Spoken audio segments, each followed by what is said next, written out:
Сәлем достар, Олайти Алматы компаниясының келесі сабақ сериясына, яғни келесі сабағына қош келдіңіздер. Бүгін біз сабақта не қарастырамыз? Біз алдыңғы сабақта CSS пен кішкене танысуды бастадық, және HTML және CSS деп аталатын мына бір файлды жасадық, және бізде мынандай парақша шықты. Осы жерде сәндеу жұмыстарын кішкене жасадық, яғни тақырыптың түсін өзгерттік, оның артқы фонын бердік, және біздегі мәтіндердің түсін өзгерттік.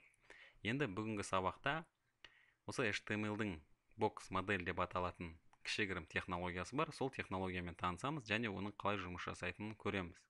Яғни мен қазір сіздерге бұрынғы сабақтарда жасаған осы tutorial 5 деп аталатын файлды ашсам, және осы жерде осы Стэн Вавринканың Википедия парақшасынан алынған мағлұматтардың негізінде біз HTML-ді таныстық және онымен жұмыс жасадық.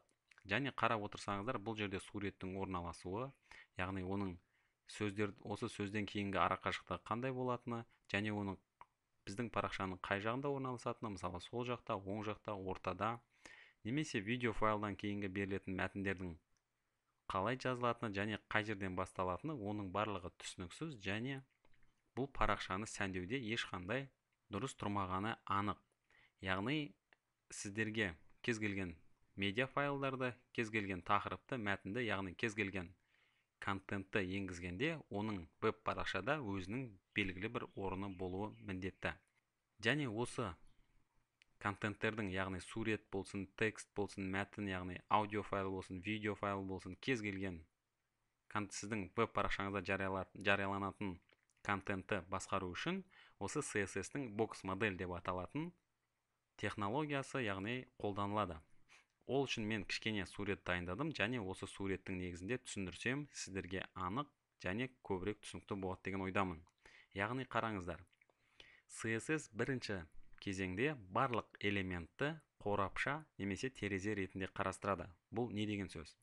Яғни біздің осы мысал ретінде алған қарапайым файлдағы Қазақстан Республикасының туының тарихы атты мәтінді CSS файлы бір қорапша ретінде қарастырады. Және мен оны мышкамен, яғни тышқанның көмегімен былай ерекшелесем, онда өздеріңіз көріп отырғандай бір белгілі бір деңгейде қоршалып, оның белгілі бір жәшік сипатында, яғни терезе қорапша ретінде ерекшеленетінін көріп отырсыздар. Яғни CSS осы жерде кез келген контентті, яғни барлық элементті осы веб парақшадағы ол қорапша терезе ретінде қарастырады. Яғни бір сөз болсын, немесе бір сурет болсын, немесе басқа да кез келген файлдардың барлығын ол жеке-жеке осы бір қорапша ретінде қарастырады. Енді оны толық танысу үшін мысалы былай бастаймыз. Яғни біздің парақшада берілген контентті ол контент бөлімінде ұстайды. Яғни мысалы мәтін, сурет, тағы басқаның барлығы мынандай қорапша ретінде алынады, және осының ішінде бізде контент болады. Яғни мына жерде беріліп отырған Қазақстан Республикасының туының тарихы бұл бірінші контент. Одан кейін оның сыртында контенттің аймағында пэддинг деп аталынатын жағасы болады, яғни жағамен қоршалынады, және ол міндетті емес, бірақ ол біздің веб парақшада бар. Яғни кез келген контенттің жанында пэддинг деп аталынатын бір аймақ болады. Яғни бұл аймақты мен мына жерде суретте көрсетілдім, ол және бізде мына аймақ. Ал біздің веб парақшада ол қайсы? Яғни бұл жерде пэддинг, бізде мынау оң жақта көріп отырсаңыздар, мына аймақтың бәрі пэддинг аймағы. Яғни және мына тақырыптың үстінде кішкене пэддинг бар. Оның кішкендайлығы сондай, ол осы тақырыптан аса қатты көзге көрінбей тұр.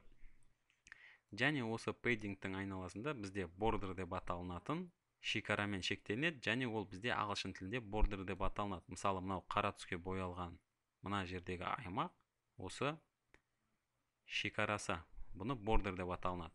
Яғни мына жерде сары түстің келіп мына жерде шектелуінің себебі осы бордер, яғни шекараның болуының себебі. Және үшінші, соңғысы мысалы маргин деп аталынатын шегі болады, және оны ағылшын тілінде маргин деп атайды, және ол бізде файлда мысалы мына жерде берілген. Мысалы тақырыппен біздегі параграфтың арасындағы арақашықтық осы маргиннің көмегімен іске асып тұр. Енді ол сізге толық түсінікті болу үшін мен қазір мұнда бірінші қорапшадан бастаймыз, яғни ол бізде padding қорапшасы, ал контенттің бар екенін ол сіздерге түсінікті деген ойдамын. Олай болса, осы paddingтан бастайық, және padding бізде қалай жұмыс жасайды. Мысалы, мен осы біздің жұмыс жасап отырған парақшаны ашамын, және осы ноутпадта оның нұсқасын ашамын, және осы жерде paddingпен жұмыс жасауды бастаймыз.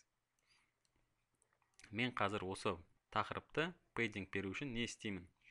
Яғни мен мына жерге жазамын, padding деймін, және padding нүктесіне қанша пиксель болатынын қазір нұсқаймын.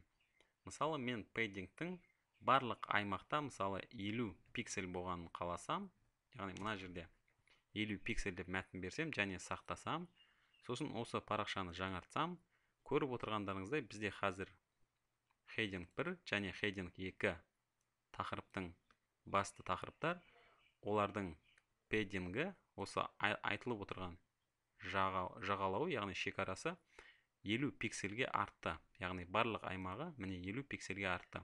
Егер мен мына текстті қазір бірнеше рет қайталасам, онда мына жерден де тағы осы сол жағындағыдай оң жағында мағлұмат қалатыны сөзсіз. Яғни мен қалай жасаймын? Қазір Қазақстан Республикасының туының тарихы деген мәтінді көшіріп аламын, және оны бірнеше рет қайталаймын. Содан соң құжатты сақтап, мына парақшаны жаңартамын.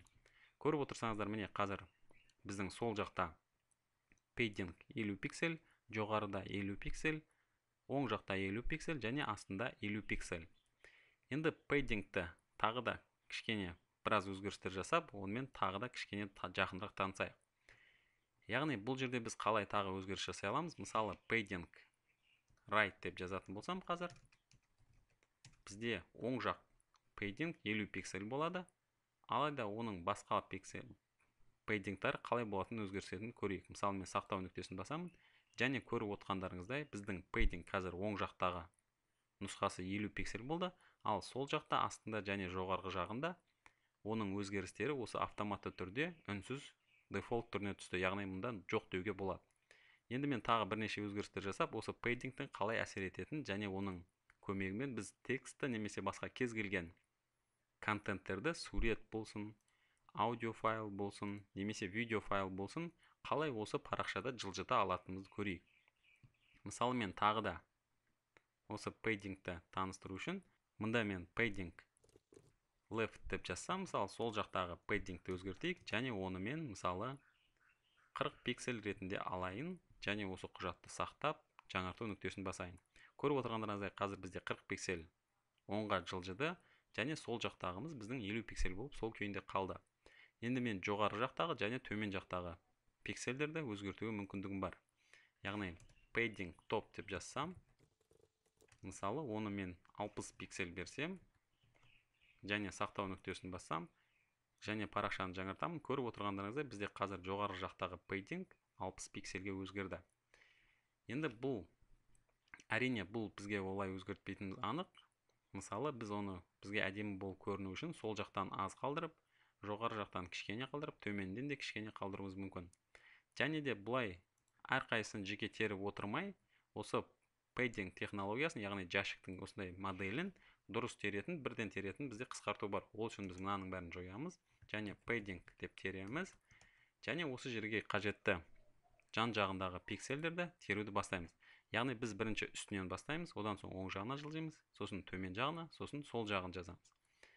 Яғни мен не айтып отырмын? Мысалы, бірінші жоғарғы жағында бізде paddingтің бар болмағаны 10 пиксель деп алайық. Ал сол жақта бізде ол тағы да 10 пиксель болсын. Төмен жақта бізде ол 20 пиксельге үлкейтейік қазір көріну үшін. Және бізде сол жақта 60 пиксель болсын. Және осы құжатты сақтайық. Және парақшаны жаңартайық. Яғни бізде қазір 10 пиксель мына жақ кішірею керек. Одан соң мына жақ 10 пиксель мына жаққа жаңартындау керек. Және төмен жағында бізде padding үлкею керек 20 пиксельге. Және оң сол жақтағысы бізге мұнда 60 пиксель жылжу керек. Мен мұнан жаңарту нүктесін басамын. Көріп отырғандарыңызда бізде мынау 60 пиксель мұнда жылжыды. Мынау жоғары жақ 10 пиксель болды, сол жақ 10 пиксель болды. Яғни бұл жерде бізде екі сөздің бірікпеуіне, бөлуіне байланысты. Мына жерде қазір 10 пиксельден көп болуы да мүмкін. Және төмен жағы бізде 20 пиксель болды. 60 пиксель болды яғни. Мен мына жерге дұрыстап жазайын. Мысалы, көзге көріну үшін 100 пиксель деп алайын, және жаңарту нүктесін басайын, қайтадан парақшаны жаңартайық. Кешіріңіздер, бізде солғысы мынау 100 пиксель соңғысы, яғни сол жаққа. Одан кейін бізде мынау төмен жағы болады. Ол бізде мысалы 200 пиксель деп алсам, тым үлкейтіп, онда парақшаны жаңартсам, көріп отырғандарыңыз біздің төмен жағы қазір 200 пиксельге дейін ұлғайды. Енді әрине біз бұлай бұны жасамаймыз. Тек біз барлығын мысалы 10 пиксель ретінде алу үшін осы пейдингті бар жағында 10 пиксель деп алайын. Жаңарту нүктесін басамын. Және әзірге осылай қалдырайық. Енді пейдинг деген түсінікті деген ойдамыз. Біз келесі сабақта осы пейдингтің сыртындағы бордерді қарастырамыз, яғни шекарасы.